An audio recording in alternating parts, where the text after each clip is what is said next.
রাদিয়াল্লাহু তাআলা আনহু বলতে আছে, গিয়া দেখো জাবালে আবু কুবাইস পাহাড়ের পাশে কেউ কান্দে কিনা। হাসান রাদিয়াল্লাহু তাআলা আনহু হাঁটতে হাঁটতে জাবালে আবু কুবাইস পাহাড়ে গেল। গিয়া দেখতেছে কালো একটা চাদর গায়ে দিয়া শীতের ভিতরে খানায় কাবার দিকে ফিরে চোখের পানি ছেড়ে কাঁদতেছে একজন যুবক বসা। হাসান রাদিয়াল্লাহু তাআলা আনহু পিছনে দাঁড়িয়ে আছে। ইন দি মিন টাইমে যুবকের সেই কান্না মিশ্রণ আবেগ ভরা কিছু কথা হাসান শুনতেছে। যুবক দুইটা হাত তুলে চোখের পানি ছেড়ে দিয়ে বলে, আল্লাহ, জীবনে এমন একটা অপরাধ করছি যেই অপরাধের কারণে এখন জ্বলে পুড়ে আমার কলিজাটা একেবারে শেষ হয়ে গেছে। শান্তি পাই না, ঘুমাইতেও পারি না, খাইতেও পারি না। কুল্লু নাফসিম বিমা কাসাবাত রহিনা। প্রত্যেকটা কর্মের উপরে তার রবের ফয়সালা হয়। এমন কি কর্ম করলাম যেই কর্মের কারণে মনের শান্তি আপনি কেড়ে নিলেন? হাসান রাদিয়াল্লাহু তাআলা আনহু পিছনে চুপচাপ দাঁড়িয়ে আছে। কে কোন দুঃখে কাঁদে কেউ জানে না, জানেন একজন, তিনি হলেন কে? হাসান রাদিয়াল্লাহু তাআলা আনহু দাঁড়ায় দাঁড়ায় শুনতেছে। যুবক বলতেছে, অশান্ত দিল শান্ত করার মালিক আল্লাহ। আপনি তো দেখেন এই বাইতুল্লাহর দিকে ফিরে আমি কি বলতেছি। জীবনে এমন একটা অপরাধ করছি যেটার কোনো প্রায়শ্চিত্ত হয় না, যেটার কোনো মাসুল দেওয়া যায় না। হাসান গিয়ে আস্তে করে পিঠে হাত দিয়ে বলল, যুবক শুনে নাও। এত বিট দিলেন কেন? মনিটরের সন্তান বিট কমা। হাসান রাদিয়াল্লাহু তাআলা আনহু বলল, যুবক তোমার নাম কি? বলে, আমার নাম হলো মানাজিল ইবনে লাখিব। কোথায় তোমার বাড়ি? বলে, আমার বাড়ি হলো মক্কা থেকে 11 কিলোমিটার দূরে। তো এখানে বসে বসে যেই জন্য কাঁদতেছো, তোমাকে তো হযরত আলী ডাকতেছে। এবার রাসূলুল্লাহর সাহাবী হযরত আলীর সামনে যখন দাঁড়াইলো, হযরত আলী বলতে আছে, মা ইউবকিকা ইয়া শাবাব, কি হয়েছে, কেন কাঁদো? যুবক বলতে আছে, নবীর সাহাবী আলী শুনে নেন, আমার জীবনে এমন একটা পাপ করেছি যেই পাপের কারণে এখন গোপনে গোপনে জ্বলে পুড়ে শেষ হয়ে যাচ্ছে। কি করলা? বলে, আমি জীবনে একবার আমার আব্বার গায়ে হাত তুলেছিলাম। বাবার গায়ে হাত তোলার পর আমি অনুতপ্ত হই নাই। বাবাকে আমি আঘাত করেছি খেজুর গাছের ডাল দিয়া, এরকম শক্ত বানায়া বাবার পিঠের উপরে আঘাত করেছি। কেন আঘাত করলা? বলে, বন্ধু বান্ধবের পাল্লায় পরে আমি নামাজ ত্যাগ করতাম। নামাজ না পইরা প্রতিদিন ঘরে আসতাম। আমার আব্বা আমাকে অনেক বুঝাইতো, সন্তান, আল্লাহ যেমন দামি তার ঘর তেমন দামি।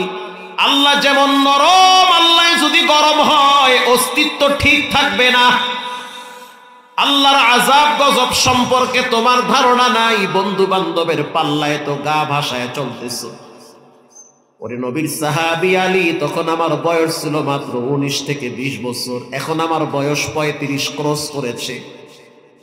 বাবাকে আঘাত করার পরে আমি তওবা করার সময় পাই নাই, বাবার কাছে মাপ চাওয়ার টাইম পাই নাই। হঠাৎ একদিন আমি ঘরে আইসা দেখি আমার বাবাই মুমূর্ষ অবস্থায় বিছানায় পড়ে আছে। আমি আমার আব্বার কাছে গিয়ে বললাম, কি হয়েছে? বাবাই বলতে আছে, সাকরাতুল মাউত, মৃত্যুর যন্ত্রণা শুরু হয়ে গেছে। তখন আমি আব্বারে বললাম, বাবা তুমি আমারে মাফ করে দাও। আমার আব্বা বলল, সময় শেষ হয়ে গেছে, এখন মাপ চাইলে কাজ হবে না, এখন তো আবার মাপ চাইতে হবে রবের কাছে। আল্লাহু আকবার। এই অবস্থায় বাবাকে দেখলাম কালেমায়ে শাহাদাত পড়তে পড়তে শেষ নিঃশ্বাস ত্যাগ করেছে, মারাই গেছে। বাবার কাছে আমি ক্ষমা চাইতে পারি নাই। এই যে বাগান দেখতে পান মক্কার পাশে, অধিকাংশ বাগান হলো আমার আব্বার। বাবার ইন্তেকালের পর পুরা বাগান আমি আল্লাহর রাস্তায় দান করে দিয়েছি। তারপরেও মনে শান্তি পাই না, কারণ আমি ওই যে বাবার সাথে বেয়াদবি করছি, বাবার গায়ে হাত তুলছি। খাবার খাইতে গেলে কে যেন বলে, নাফরমান, বাবার গায়ে হাত কেন তুললি? খাবার তো তোর মুখে যাওয়ার কথা না। যখন আমি ঘুমাইতে যাই আমার বাবার চিৎকার আমি শুনতে পাই। অথচ আমার বাপ কষ্ট করে করে খেজুর গাছের বাগান তৈরি করছি, আমাকে লালন পালন করে বড় বানাইছে। হযরত আলী রাদিয়াল্লাহু তাআলা আনহু বলতেছে, এমন একটা জায়গায় বেয়াদবি করলি যেটার কোনো মাসুল নাই, যার সাথে বেয়াদবি করলি সে হলো তোমার বাবা, আর বাবার সাথে রবের কালেকশন ভালো। মা বাবা যদি দোয়া করে সেটা বিনা পর্দায় রবের কাছে কবুল হয়। হযরত আলী রাদিয়াল্লাহু তাআলা আনহু বলতেছে, একটা পরামর্শ দেই, যদি সামর্থ্য থাকে, সম্ভব হয়, এতিমদের মুখে খাবার তুলে দাও, আর এতিমদেরকে বলো তারা যেন তোমার বাবার জন্য দোয়া করে। মানাজিল ইবনে লাগেক প্রতিদিন সকালবেলা উট জবাই করে মানুষদেরকে খাবার খাওয়ায়, অধিকাংশ গরিব আর মিসকিন। মানুষের প্লেটে খাবার তুলে দেয় আর বলে আবার আব্বার জন্য একটু দোয়া কইরো। প্রিয় ভাইরা আমার, মা বাবার জন্য যদি ব্যয় করা হয় ওটা আল্লাহ ফিরায় দেয় না। রাসূল বলেছেন, কেউ যদি মা বাবার জন্য অর্থ ব্যয় করে আল্লাহ তার জন্য রহমতের হাত বিছায়া দেয়। আল্লাহ ঠগায় না। বর্তমান বাইতুল্লাহ শরীফের যিনি ইমাম, প্রচন্ড ঠান্ডা পড়তেছে, আপনাদের কষ্ট হয় জানি, তাও একটু কষ্ট দেই। কষ্ট হয়, একটু কষ্ট দেই। বর্তমান বাইতুল্লাহর যিনি ইমাম তার নাম শায়েখ আব্দুর রহমান সুদাইস। প্রতি রমজানে আল্লাহর দয়ায় আমি যাই মক্কা মদিনায়। গত রমজানে দেখলাম তাকে সাক্ষাৎকার নিতেছে যে আপনি বাইতুল্লাহর মতো জায়গায় কেমনি ইমাম হইলেন। 36 বছর পর্যন্ত আপনি বাইতুল্লাহে তারাবি পড়ান, মসজিদে নববীর ইমাম, লক্ষ লক্ষ মানুষ আপনার পিছনে দাঁড়াইয়া কোরআন তেলাওয়াত শুনে কলিজা নরম বানায়। এই সম্মানিত জায়গায় কেমনে আসলেন? এত মর্যাদা কেমনে পাইলেন? শায়েখ আব্দুর রহমান সুদাইস হেসে হেসে বলেন, দুইটা পুঁজির কারণে আল্লাহ আমাকে সম্মানিত জায়গায় দাঁড় করায় দিছে। এক নম্বরে আমার আব্বা আম্মার দোয়া আমার উপরে বিদ্যুতের চেয়ে বেশি কাজ করেছে। সাংবাদিকরা প্রশ্ন করলো, আপনার মা বাবা কি দোয়া করছে? তিনি জবাব দিয়েছে যে আমাকে কে চিনতো, কি আমার মর্যাদা, কি আমার সম্মান। আমার বাড়ি হলো দাম্মামে, মক্কা থেকে প্রায় 1300 কিলোমিটার দূর হলো দাম্মাম। ওই জায়গায় একটা ছোট শহরে আমাদের বসবাস। 7 বছর বয়সে আব্বারে হারাইছি। বাবার ইন্তেকালের আগে আগে আমার আব্বা আমার সাথে, আমার মায়ের সাথে একটা এমন ভাবে কথা বলায় দিয়েছে যে আমার মৃত্যুর পরে আমার সন্তান যেন কোরআনের হাফেজ হয়। এবং বাবার তেলাওয়াত এত সুন্দর ছিল যে মৃত্যুর আগে আগে বাবা কোরআন পড়তে পড়তে শেষ নিঃশ্বাস ত্যাগ করেছে। আমি তখন মাদ্রাসায় ভর্তি হইলাম, অল্প দিনের ভিতরে কোরআনের হাফেজ হইলাম। হাফেজ হওয়ার পরে মাত্র 10 বছর বয়সে আমার মা আমাকে নিয়ে ওমরায় আসছে।